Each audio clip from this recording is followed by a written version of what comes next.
Hello friends, good morning. কেমন আছো? আমি তো খুব খুব খুব ভালো আছি। আমার সিম্পল ভিলেজের হ্যাপি লাইফস্টাইলে তোমাদের সবাইকে জানাই অনেক অনেক অনেক ভালোবাসা। তো আমি আমাদের বাড়ির পিছন দিকটাতে চলে এসেছি। আর ধরো এদিকটা তো পুরো মাঠ। আর এই যে পিছন দিকে দেখো দুটো মোষ বাঁধা আছে। আর এই মানে মোষগুলোর না লেজে পুরো ইনফেকশন হয়ে গেছে, ঘা হয়ে গেছে। তো সেটা তোমাদেরকে আমি দেখাচ্ছি। আর ওদিকে আমার শাশুড়ি মা ধান সিদ্ধ করছে। আমাদের পাশের বাড়ির মাসি দেখো এই মোষগুলো ওদেরই, তো লেজে একটু ইনফেকশান হয়ে গেছে বলে মাসি লেজে মলম লাগিয়ে দিচ্ছে। আর যেহেতু লেজটা হচ্ছে পশুদের মেন জিনিস, ওদের গায়ে ধরো প্রচণ্ড মশা মাছি, তারপরে তোমার এক ধরনের পোকা হয় ডাস পোকা, ওগুলো ওদের গায়ে প্রচণ্ড পরিমাণে রক্ত চুষে চুষে খায়। তো ওগুলোকে তাড়ানোর জন্য লেজটাকে ওরা ব্যবহার করে। আর যেহেতু ওর লেজে তোমার ওরকম হয়েছে, তো সেই কারণে ও লেজটাকে নড়াতে চড়াতে ভীষণ কষ্ট হচ্ছে। তার মানে ভাবো ঠিক ওকে কতটা পরিমাণ কষ্ট সহ্য করতে হচ্ছে। মানে ওর গায়ে যত মশা মাছি সব বসছে, কিন্তু ও পারছে না, তবুও চেষ্টা করছে। আর এই লেজের লোমগুলো যদি খসে পড়ে যায় না, তাহলে কী হবে বলো তো? ও লেজটা দিয়ে আর কিছুই তাড়াতে পারবে না। আর কি পরিমাণ কষ্ট হবে বুঝতে পারছো, কারণ মানুষের মতো তো ওদের হাত নেই। আর এই মোষগুলো যেহেতু আমাদের এখানে বেশি চাষবাস জমি জায়গা আছে, তো মাঠের কাজে এই যে গরুর গাড়ি দেখতে পাচ্ছ, মানে এগুলো গরুর মোষের যা বলবা। তো মাঠ থেকে ধান আনার কাজে, মাল বহানো, মানে অনেক কিছু জিনিস, মাটি টাটি, ধান পাট সর্ষে গম যাই বলো না কেন। আর ওই দেখো এখানে আমার শাশুড়ি ধান সিদ্ধ করছে। তো দেখো এটা আমাদের পাশের বাড়ির একটা ঠাকুমা, আমাদের সামনের বাড়ির। তো ঠাকুমা না প্রচণ্ড শক্ত সমর্থ ছিল, কিন্তু কিছুদিন আগে, 1 বছর আগে ওনার হঠাৎ করে পাটা ভেঙে যায়। আর পাটা মানে ঠিকও হয় না ডাক্তার দেখিয়ে, তো ওনার প্রচণ্ডই কষ্ট। উনি যেহেতু এই সাইডে থাকে আর ওনাদের বাড়ির মেন অংশটা এই দিকে, তো এই গলিটা দিয়ে, সামনের এই গলিটা দেখতে পাচ্ছ, এই গলিটা দিয়ে গোটাটা ঘুরে ঘুরে ওনাকে আসতে হয়। আর মানুষ যখন বৃদ্ধ হয়ে যায়, তো তার সে যদি এরকম অকর্মণ্য হয়ে যায়, যেহেতু উনি একটু মানুষজন দেখতে বেশি পছন্দ করেন, তো সেহেতু মানুষজন না দেখতে পেলে উনি থাকতে পারেন না। আর এরকমভাবে কষ্ট করে ছেঁচড়ে ছেঁচড়ে যাচ্ছে, যেহেতু ওনার মানে ওজনটাও অনেকটা বেশি, সেই জন্য কাকিমারা চেষ্টা করে ওনাকে নিয়ে যেতে পারছেন না কোলে করে। প্রত্যেক দিন কাকারা সকালবেলা উঠে বার করে দিয়ে যায়, তো আজকে কাকারা সকালবেলা হুটোপাটা করে কাজে চলে গেছে বলে বার করে দিয়ে যেতে পারেনি। তো ঠাকমা দেখতে পাচ্ছ কি প্রচণ্ড কষ্ট করতে করতে যাচ্ছে সত্যি।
আসলাম। তো এখনও পুজো টুজো খাওয়া দাওয়া কিছুই হয়নি। এখন ঘড়িতে বাজে 10টা 50।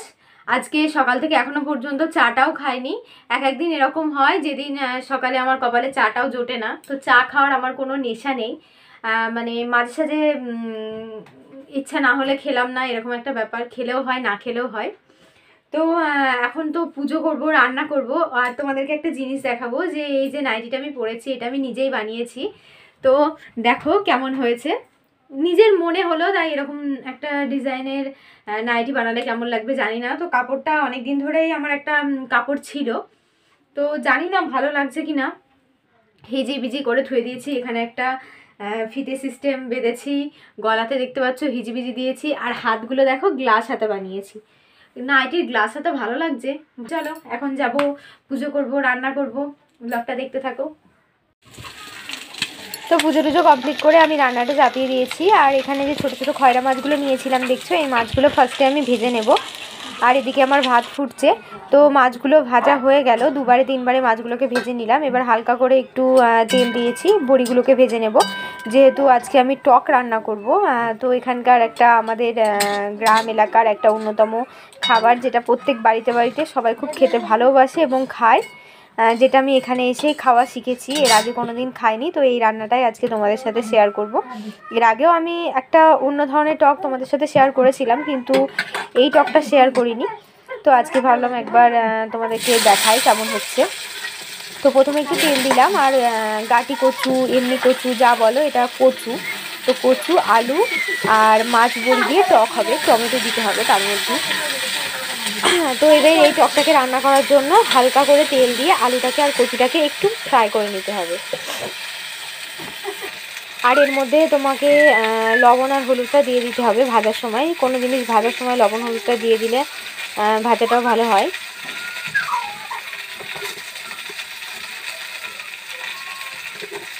তো এবার লবণ হলুদ দিয়ে এটাকে একটু ভাজা ভাজা করে নিই। আর যতক্ষণ এটা ভাজা হচ্ছে ততক্ষণে আমি মশলাটা করে নিই। আজকে যেহেতু কারেন্টের একটু সমস্যা, মানে কারেন্টটা যাওয়া আসা করছে, বারবার যাচ্ছে আসছে, তো সেই কারণে আমি ভাবলাম পাটাতেই বেটে নিই। আর ধরো সর্ষে তো অল্প পরিমাণে যদি সর্ষে আর কাঁচা লঙ্কা থাকে না, তো ওই সর্ষে আর কাঁচা লঙ্কাটাকে তোমার মিক্সিতে ব্লেন্ড করা যায় না, তো গোটা গোটা গোটা গোটা হয়ে থাকে। তো সেই কারণে আমি দেখলাম না, আজকে একটু শিলেই বেটে নিই। হাত পাগুলো সমস্ত কিছু মাঝে সাঝে একটু ঝালা, মানে কি বলবো, কলকবজাগুলোকে একটু ঝালানোর দরকার। আর আমার শিলটাতে জানো তো প্রচণ্ড ধার আছে, আর শিলে না বেটে বেটে না বাটতে গেলে প্রচণ্ড মানে কষ্ট কষ্ট লাগে, মনে হয় যেন খুব কষ্ট হচ্ছে বাটতে, এরকম একটা ব্যাপার। তো চলো, মশলাটা করা হয়ে গেল। এবার দেখি আমার আলুগুলো কতদূর ভাজা হলো। তো দেখো আলুগুলো প্রায় ভালোই ভাজা হয়েছে। তো এর মধ্যে এবার জল ঢেলে দিলাম, এটাকে আমি সিদ্ধ করতে দেবো।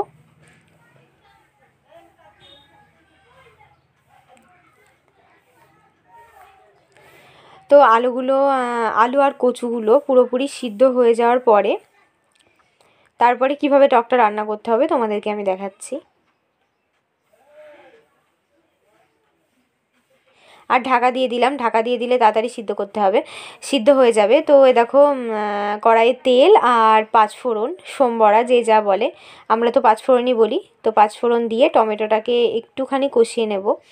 লবণ আর হলুদ দিলে টমেটোটা তাড়াতাড়ি গলে যাবে, যেহেতু এখন মানে দেশি টমেটো, তো টমেটো গলতে বেশি টাইম লাগে না। তো এর মধ্যে আমি লবণ আর হলুদ দিয়ে দিলাম, আর একটু ভালো করে এবার এটাকে কষিয়ে নেব। যেহেতু টকটক ব্যাপারটা আসার জন্য টমেটোটাকে একদম মানে গলাতে হবে। এ দেখো টমেটোটা এবার দেখতে পাচ্ছ একদম মানে গলে গেছে। আর আমি একটা বাটিতে হালকা পরিমাণে তেঁতুল গুলে নিয়েছি, তো ওই তেঁতুলটা আমি এর মধ্যে দিয়ে দিলাম। যেহেতু ওই মাত্র অল্প ওইটুকুনি টমেটোতে টকও হবে না, তো এর মধ্যে তেঁতুলটা দিয়ে একটুখানি কষিয়ে নেব। একটু কম হবে মনে হলো তোমার, হালকা টকটক হলে বেশি ভালো লাগবে, বেশি টক হলে ভালো লাগবে না। আর এবার ওই সর্ষে লঙ্কা বাটাটা এই মধ্যে দিয়ে দিলাম। তো সর্ষে লঙ্কা দিয়ে তো বেশিক্ষণ কষানো যাবে না, একটু ভালো করে সর্ষে লঙ্কাটাকে এর মধ্যে মিশিয়ে নিলাম, যেহেতু মশলাটা পুড়ে যাওয়ার ভয় নেই, এর মধ্যে জল আছে প্রচুর। আর এবার আমি ওই কচুটাকে আর আলুটাকে যেটা সিদ্ধ করে রেখেছিলাম, বড়ি কচু আলু, তো ওইটাকে আমি এর মধ্যে ঢেলে দিলাম, ঢেলে দিয়ে ভালো করে নাড়াচাড়া করে নিলাম। এবার এর মধ্যে মাছগুলোকে দিয়ে দেব। মাছগুলোকে দেওয়ার পরে যেই একটু ফুটে উঠবে তো তাহলেই রান্না হয়ে যাবে আমার কচু আলু বড়ি মাছের টক। তো দেখো আমার কচু আলু বড়ি মাছের টক, আর এদিকে হচ্ছে কুমড়োর ছক্কা, আর যে ছোট ছোট মাছগুলো ছিল সব টকে দিইনি, কটা ভাজা রেখেছি, আমার মেয়ে খেতে প্রচণ্ড ভালোবাসে। আর এই দেখো এখানে ভাত। তো আমার রান্না হয়ে গেল। এই আজকে ছিল আমার রান্নার রেসিপি। দুপুরের খাওয়া দাওয়া কমপ্লিট হয়ে গেল, আর এখন ঘড়িতে প্রায় 1:30 বেজে গেল। 1টার মধ্যে তো খাওয়া দাওয়া কমপ্লিট হয়ে গেছে। কারেন্টটাও নেই, দেখো কারেন্টটাও চলে গেছে। তো অন্ধকারের মধ্যে ঘরে তো ধরো জানলাগুলো খুব নিচুতে, আর খাট রাখার কারণে জানলাগুলো সব বন্ধ হয়ে গেছে, সেই কারণে ধরো ঘরের মধ্যে অতটা আলো হয় না। এখন না আস্তে আস্তে ভালোই গরম পড়ে যাচ্ছে জানো। আর আমাদের এখানে না আর প্রচণ্ড মানে মানে কি বলবো, মাটি টান, তো সেই কারণে আমাদের এখানে প্রচণ্ড গরম পড়ে। এ দেখো খানিকক্ষণ আগে তোমার ভাত টাত খেলাম, তো খাওয়া দাওয়া করে তো শোবো না, একটু হেঁটে হেঁটে বেড়াচ্ছি।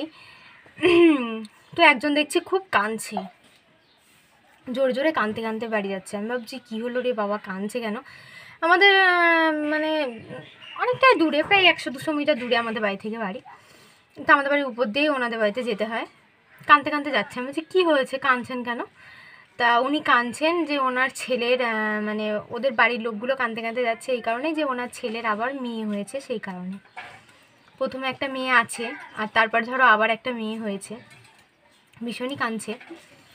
তো আমি তখন মনে মনে ভাবছি যে একটা নতুন প্রজন্ম, কিছু কিছু মানুষ এমন ভাগ্য করে জন্মায় যে জন্মানোর পরেই তার বাড়ির লোক কাঁদে যে সে জন্মেছে বলে। যাদের ধরো বছরের পর বছর হয়ে যায়, বাচ্চা হয় না, তারা ভগবানকে বলে ঠাকুর আমার যদি একটা বাচ্চা হতো, একটা যদি মেয়েও হতো আমার। আর যারা না চাইতেই পেয়ে যায়, তো আমি মানছি যে অবশ্যই একটা ছেলে হলে খুশি হতো, যেহেতু প্রথমে একটা মেয়ে সন্তান তাদের বাড়িতে আছে, আর এখন যদি একটা ছেলে সন্তান হতো তাহলে খুবই খুশি হতো সবাই।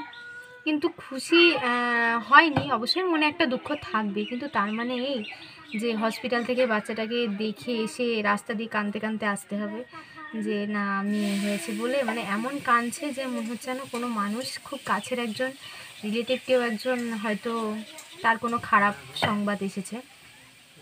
তো যতদিন মানুষের মনের মানসিকতা না পাল্টাবে ততদিন গোটা পৃথিবীটার কিছুই চেঞ্জ হবে না।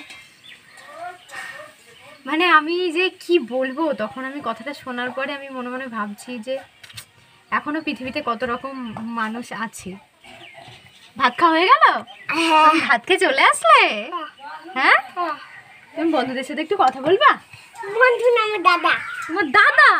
আর মেয়েরা কে? মেয়েরা হ্যাঁ দিদি। তা তুমি এতদিন যে বন্ধু বলতে? হ্যাঁ, শুভ বিকাল। তো দুপুরবেলায় যে ঘুমালাম, ঘুম তো একটুও হলো না, এত পরিমাণে মশার কামড়। ধরো কারেন্ট নেই, আর আমাদের এখানে তো মেন সমস্যা বলে দিয়েছি, গরম তো এখনও পড়েইনি, আর গরম পড়লে যে তোমার কারেন্ট তো 1-2 দিন থাকবেই না, এরকম হবে। আর দিনে মানে তো তোমার মানে দিনে মানে বলতে গোটা দিনের মধ্যে তো 2 ঘন্টা কারেন্ট থাকবে আর থাকবে না। তো আমার পিছনের ব্যাকগ্রাউন্ডটা দেখে তোমরা বুঝতেই পারছো। আমি একটু আমার পাশের বাড়ির কাকিমাদের পাশের বাড়ির মানে জেঠি শাশুড়িদের ছাদে দাঁড়িয়ে আছি। ওদের এই নতুনই ছাদটা কিছুদিন আগে ঢালাই হলো। আর পিছনের এই যে এইটা দেখছো আমাদের মাটির বাড়ি, ওই যে দেখা যাচ্ছে পিছন দিকে, এই দেখো টিন দেখা যাচ্ছে, তো ওটা আমাদের মাটির বাড়ি। আর এত পরিমাণে সুন্দর হাওয়া দিচ্ছে না, মানে মাঠের ধারেই তো একদম বাড়িটা। এই দেখো এই পিছনটা পুরোটা মাঠ। তো ধরো মাঠের ধারেই যেহেতু বাড়িটা মানে এই জেঠিমাদের। আর সূর্য দেখো পুরো অস্ত্র চলে যাচ্ছে, সন্ধ্যা লাগবো লাগবো ভাব, মানে এখনও সূর্য পুরোপুরি অস্ত্র চলে যায়নি, তো যাবে। আর পিছনেটা ধরো আমাদের বাড়ি। তো এত সুন্দর হাওয়া দিচ্ছে না, মনে হচ্ছে একদম প্রাণটা জুড়িয়ে যাচ্ছে।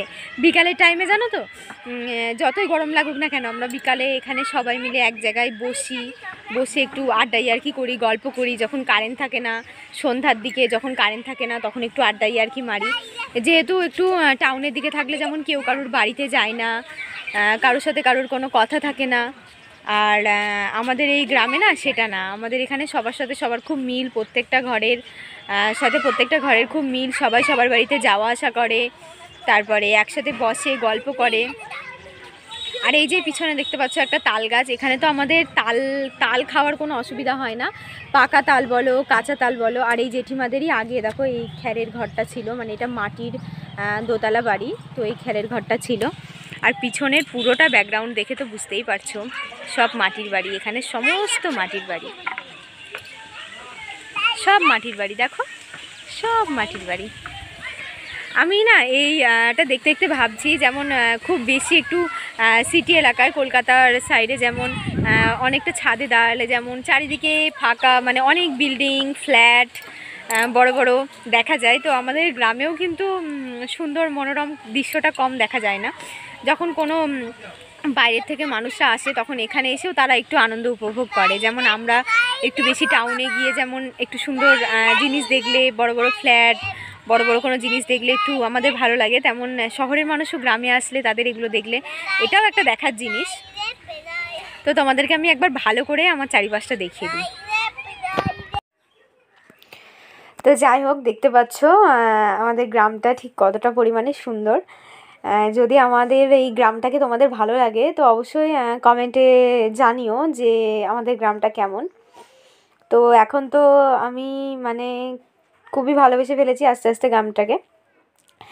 আর এই যে দেখতে পাচ্ছ সামনে যে মাটির টিনের, যেগুলো ধরো টিনের বাড়ি, তো সেগুলো হচ্ছে মানে মাটির দোতলা তিনতলা এরকম।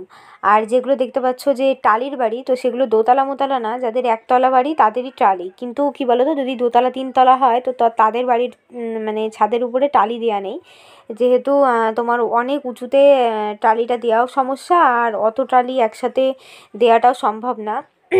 আর এই যে সামনের যে ঘরটা দেখতে পাচ্ছ, দাঁড়াও আমি তোমাদের জুম করে দেখাচ্ছি।